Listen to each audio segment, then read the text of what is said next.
আপনি চিন্তা করেন, রামিসার বাবা বলতেছে আমি বিচার পাবো না। কয় বছরের সন্তান সে ধর্ষণ হয়েছে। শাহ আলী মাজারে কারা মপ করেছে। সরকারের কাছে এই কোনো প্রশ্নগুলোর আমরা এই পর্যন্ত কোনো সমাধান পাইনি। এই জন্য আমি মনে করি যে তারেক রহমান মাছ কাট বাদ দিয়ে তারেক রহমান নিজে হলো স্বরাষ্ট্র মন্ত্রণালয়ে ডিল করা প্রয়োজন। যেখানে সরকার হানিমুনে আছে, আর হানিমুনে কেউ যদি ডিস্টার্ব করে তখন তো সরকার একটু বেশি রাগান্বিত হয় যে কোনো হানিমুন পিরিয়ডে, যে হানিমুনে আসছি, এত সুন্দর একটা অবস্থানে আছি, তোমরা কেন উকি ঝুঁকি দিচ্ছ, মানে আমাদেরকে একটু ডিস্টার্ব করতেছো। তো সরকার যে হানিমুনে যাচ্ছে, সে হানিমুন পিরিয়ডে তো হলো আমাদের বাংলাদেশ তো নষ্ট হয়ে যাচ্ছে। গিয়ে দেখেছি যে যারা বিজেপি তারা যে টহল দিবে তাদের সে রাস্তা নাই, এবং তাদের বেতন কাঠামো খুবই কম, তাদের অস্ত্র শস্ত্রগুলা আধুনিক না, আধুনিকায়ন করা হয় নাই, তাদের যে গাড়িগুলা দেওয়া হয় সেগুলো আধুনিকায়ন না, এবং পিলখানার মতন একটা হত্যাকাণ্ড দিয়ে তাদের কিন্তু অর্ধেক মেরুদণ্ড ভেঙে দেওয়া হয়েছে। এই বাহিনীকে এখনো গড়ে তোলা হয় নাই, এবং তাদের অনেক জায়গায় তাদেরকে হলো রেস্ট্রিকশন দিয়ে রেখেছে তারা।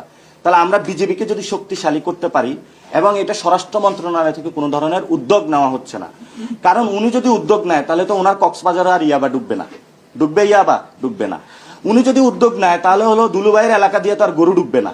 উনি যদি উদ্যোগ নেয় যে কসবা সীমান্তে তো বাংলাদেশে হলো ফেন্সিডিল ডুববে না। এই জন্য হলো সরকার এখানে ফেন্সিডিল ব্যবসা করার জন্য যারা মন্ত্রী এমপি ইলেকশনের সময় টাকাগুলা যে ছাড়ে, এই ফেন্সিডিল ব্যবসা 5 বছর করে, ইয়াবা ব্যবসা করে, এবং যত উল্টাপাল্টা সবকিছু ব্যবসা করে, তখন জনগণের উপরে হলো অগণতান্ত্রিক ইঞ্জিনিয়ারিং মাধ্যমে একটা ইলেকশন তারা চালিয়ে দেয়। সেজন্য বলবো স্বরাষ্ট্রমন্ত্রী সালাউদ্দিন ব্যর্থ। সীমান্তে একটা লোক মারা যাবে এবং উনি এটার প্রতিবাদ থেকে শুরু করে কোনো কিছু করছে না। এই জন্য আমাদের জায়গা থেকে আমরা মনে করি দেশ চালাইতে এবং বাংলাদেশের আইন শৃঙ্খলা রক্ষা করতে স্বরাষ্ট্রমন্ত্রী ব্যর্থ হয়েছে। আপনি চিন্তা করেন, রামিসার বাবা বলতেছে আমি বিচার পাবো না। কয় বছরের সন্তান সে ধর্ষণ হয়েছে। শাহ আলী মাজারে কারা মপ করেছে। সরকারের কাছে এই কোনো প্রশ্নগুলোর আমরা এই পর্যন্ত কোনো সমাধান পাইনি। এই জন্য আমি মনে করি যে তারেক রহমান মাছ কাট বাদ দিয়ে তারেক রহমান নিজে হলো স্বরাষ্ট্র মন্ত্রণালয়ে ডিল করা প্রয়োজন। নাকি আপনারা কি এর সাথে?